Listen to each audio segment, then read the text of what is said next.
আবারও ধর্ষণ।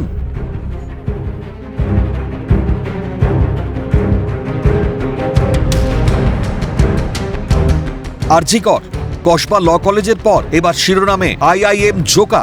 বয়েজ হস্টেলে তরুণীকে ডেকে বেহুশ করে ধর্ষণের অভিযোগ দায়ের হরিদেবপুর থানায়। গ্রেপ্তার দ্বিতীয় বর্ষের ম্যানেজমেন্টের পড়ুয়া। নির্যাতিতার বয়ান অনুযায়ী কাউন্সেলিং এর নাম করে তাকে ডাকা হয়েছিল কলেজ ক্যাম্পাসে। তারপর দরকারি কাজের নাম করে নিয়ে যাওয়া হয় বয়েজ হস্টেলে। সেখানে পিৎজা ও জল দেওয়া হয় তাকে। সেই জল খেতেই ধীরে ধীরে জ্ঞান হারায় নির্যাতিতা। বেহুশ করে চলে নির্যাতন। ঘোর কাটতেই তরুণী নিজেকে বয়েজ হোস্টেলে পড়ে থাকতে দেখেন। তারপর প্রথমে তিনি ঠাকুরপুকুর থানার দ্বারস্থ হন। সেখান থেকে হরিদেবপুর থানায় পাঠানো হয়।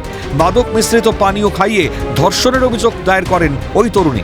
অভিযোগ যে খাবার এবং পানীয় এই দুই গ্রহণ করার পর তরুণী ঘোরের মধ্যে আচ্ছন্ন হয়ে পড়েন এবং তিনি বলছেন সেই অবস্থাতে তাকে একেবারে রুমের মধ্যে দীর্ঘ সময় ধরে নির্যাতন চালানো হয়। নির্যাতিতার অভিযোগের ভিত্তিতেই আইআইএম জোকার দ্বিতীয় বর্ষের পড়ুয়া পরমানন্দ জৈনকে গ্রেপ্তার করা হয়। পুলিশ সূত্রে খবর সে কর্ণাটকের বাসিন্দা। তবে নির্যাতিতা তরুণী কলেজের ছাত্রী নয়। পূর্ব পরিচয় সূত্রে অভিযুক্তের সঙ্গে আলাপ। কিন্তু প্রশ্ন, বয়েজ কলেজে কিভাবে পৌঁছে গেলেন ওই তরুণী? নির্যাতিতা পুলিশকে জানিয়েছেন কলেজের পেছনের গেট দিয়ে প্রবেশ করেছিলেন। রেজিস্টার খাতায় সই করানো হয়নি। হস্টেলের গেটে কোনো সই করতে দেয়নি অভিযুক্ত। প্রশ্ন উঠছে, ভিজিটার্স বুকে সই না করেই কিভাবে ভেতরে প্রবেশ করলেন ওই তরুণী? নিরাপত্তারক্ষী কি করছিলেন? কেন কারোর নজরে এলো না? উল্লেখযোগ্য বিষয়, যেহেতু যে অভিযোগ করেছেন ওই তরুণী তিনি কলেজের কেউ নন এখনো পর্যন্ত প্রাথমিকভাবে খবর। ফলে সেক্ষেত্রে দাঁড়িয়ে তাকে যদি ওই কলেজের যে হস্টেল রয়েছে সেই হস্টেলে যখন তাকে ডেকে পাঠান, যেটা তিনি অভিযোগ করছেন, সেই সময় হস্টেলের গেটে যে নিরাপত্তা রক্ষীরা ছিলেন তাদের কি ভূমিকা ছিল? ঢোকার সময় কেউ গোটা বিষয়টা নোটিস করলো না কেন? এবং যে ঘটনা ঘটেছে একেবারে হস্টেল ক্যাম্পাসের ভেতরে, সেই সময় এই অভিযুক্ত ছাড়াও বাদবাকি যারা ছিলেন তাদের কাছে গোটা বিষয়টা নজরে এলো না কেন? সেখানেও সিকিউরিটি গার্ড আছে, সেখানেও সবাইকে আমাকে এখানে দু জায়গায় এন্ট্রি করতে হয়। মানে এখানে করতে হয় আবার ভেতরে করতে হয়। হস্টেলে কারোর সঙ্গে দেখা করতে চায় তাহলে কি করতে হবে? মানে ক্যাম্পাসে বা হস্টেলের রুমে ঢুকতে গেলে কি নিয়ম রয়েছে? নিয়ম রয়েছে যে এখানে ওনাদের আগে এন্ট্রি করতে হবে, সেখানে গিয়েও এন্ট্রি করতে হবে, গিয়ে সব ডিটেলস দিতে হবে, দিয়ে তারপর ঢুকতে হবে। হস্টেলের রুমে ঢুকে যাওয়া যাবে না না, তাহলে ওখানে যাওয়া যাবে?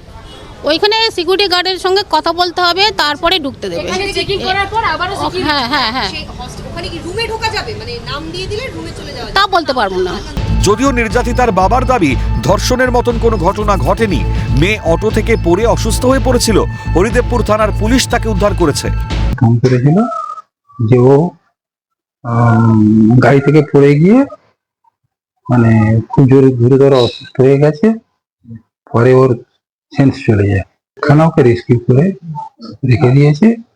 ওখানে যাই যে আমি মানে মানে পুলিশকে বলি যে ওরা একটা অভিযোগের কথা বলেছে, কিন্তু আমার মেয়ের কাছে আমি যা জানলাম যে এরকম কোনো ঘটনাই ও বলছে ঘটেনি।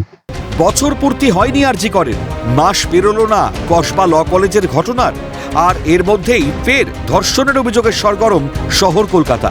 ক্যামেরায় জনি মণ্ডলের সঙ্গে অভিরূপা সাহা ও রাজীব নস্করের রিপোর্ট, ক্যালকাটা নিউজ।